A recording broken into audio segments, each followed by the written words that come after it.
Bonjour, je suis Olivier Sierravino, le fondateur de The Fair Sport. J'ai créé la société et la marque en novembre 2019 avec pour mission très ambitieuse de contribuer à changer la façon de concevoir et de consommer les vêtements et accessoires de sport avec un focus particulier sur les marchés du running, du vélo et du triathlon. En fait, je suis parti d'un constat assez simple et qui était le fruit de mon expérience passée, puisque j'ai passé une vingtaine d'années dans des différentes marques de sport. C'était le fait que le marché était dominé par des grands acteurs mondiaux qui ont une logique de masse, à savoir un très grand nombre de références et une supply chain très centrée sur la fabrication en Asie, en Extrême-Orient.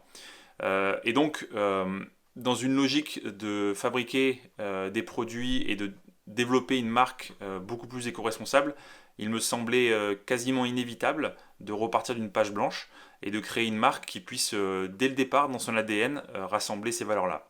C'est donc ce que j'ai fait, avec pour objectif de créer des produits qui soient certes éco-responsables, mais aussi techniques et stylés, élégants, pour ne pas pour garder une forte désirabilité des produits aux yeux du consommateur et ne pas focaliser que sur la partie éco-responsable. La marque s'appuie sur plusieurs piliers fondateurs pour guider son action. Le premier pilier, évidemment, c'est le fait d'être 100% made in Europe. C'est vraiment un prérequis indispensable. Et lié à ça, une marque 100% sourcée en produits et tissus, fils éco-responsables. Ça veut dire matière recyclée ou matière d'origine naturelle. Ensuite, on a une logique de ne focaliser que sur des produits essentiels. Ça veut dire quoi? Ça veut dire que la logique de lancer des collections massives, nombreuses, avec, on le sait, à chaque fois un certain nombre de produits qui ne marcheront pas et qui seront simplement surstockés, ne fait pas partie de nos valeurs. L'idée, c'est vraiment de bien définir le produit, les produits au fur et à mesure des lancements qui sont essentiels à la pratique, de les développer et de les lancer, comme des événements en soi. Ça permet évidemment d'éviter de surproduire ou de même développer des produits qui n'auraient pas une très grande utilité pour les utilisateurs finaux.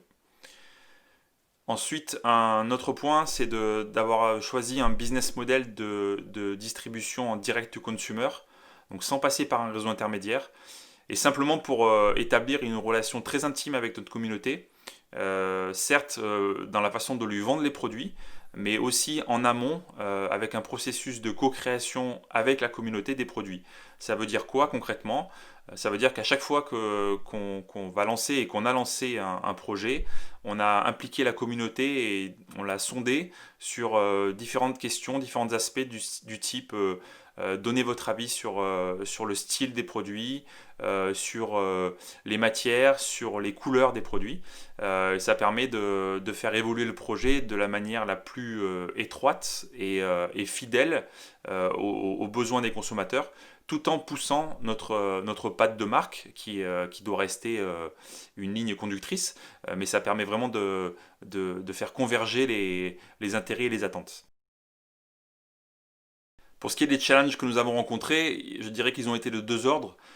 Tout d'abord, ceux très traditionnels et assez attendus d'une start-up, d'une entreprise qui se lance, à savoir le fait de ne représenter pas grand-chose pour nos partenaires industriels, puisque évidemment on n'avait pas travaillé avec eux avant et on n'a aucun chiffre d'affaires à montrer pour justifier de notre sérieux et de notre taille. Donc ça passe beaucoup par la conviction et la capacité à montrer que le projet tient la route.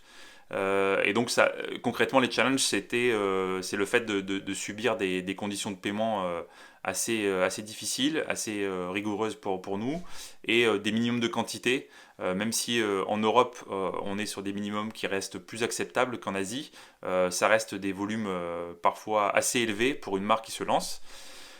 Et donc ça c'est le premier problème, le premier challenge. Le deuxième challenge a été plus lié au caractère éco-responsable de notre démarche. Et ça a été une surprise.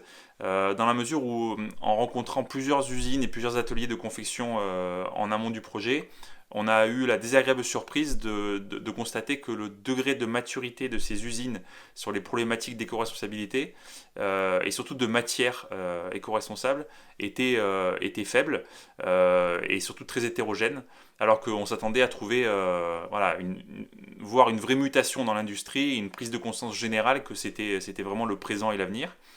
Et donc, qu'est-ce que ça a impliqué? Ça a impliqué le fait qu'on a dû aussi pas mal contribuer nous-mêmes à la recherche auprès de fabricants de tissus, de matières qui soient éco-responsables et qui rentrent dans notre projet. Ce que naturellement les confectionneurs ne nous ont pas proposé de manière, encore une fois, aussi convaincante qu'on l'aurait espéré. Voilà, donc ça a permis aussi, en termes d'expertise interne, de savoir-faire, de comprendre comment sourcer et quoi sourcer en termes de matière éco-responsable.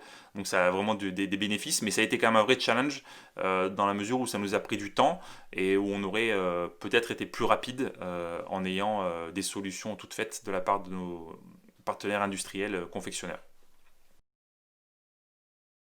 Ceci étant dit, ma vision de la suite est assez optimiste, dans la mesure où je crois foncièrement que l'arrivée de nouvelles marques, il y en a plusieurs dans le domaine du sport ou dans le domaine de la mode, de la chaussure, etc., qui sont partis d'une page blanche depuis 1, 2, 3 ans en mettant l'éco-responsabilité au centre de leur ADN, va faire bouger les industriels et le marché.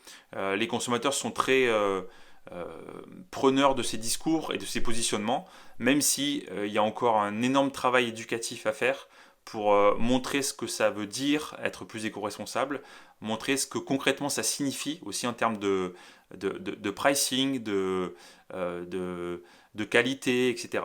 Voilà, il y a beaucoup d'aspects qui ne sont pas automatiquement très transparents, qui n'étaient pas très transparents dans le passé et qui doivent l'être complètement avec cette nouvelle démarche, parce que c'est encore une fois en montrant notre démarche et ce qu'on fait qu'on va réussir à convaincre les consommateurs de franchir le pas et de développer leur esprit critique par rapport à des marques qu'ils ont toujours eues en face d'eux et qui, certaines, font un travail assez malin de ce qu'on appelle le greenwashing pour les convaincre que leurs produits sont complètement au goût du jour en termes d'éco-responsabilité, ce qui malheureusement n'est pas souvent le cas.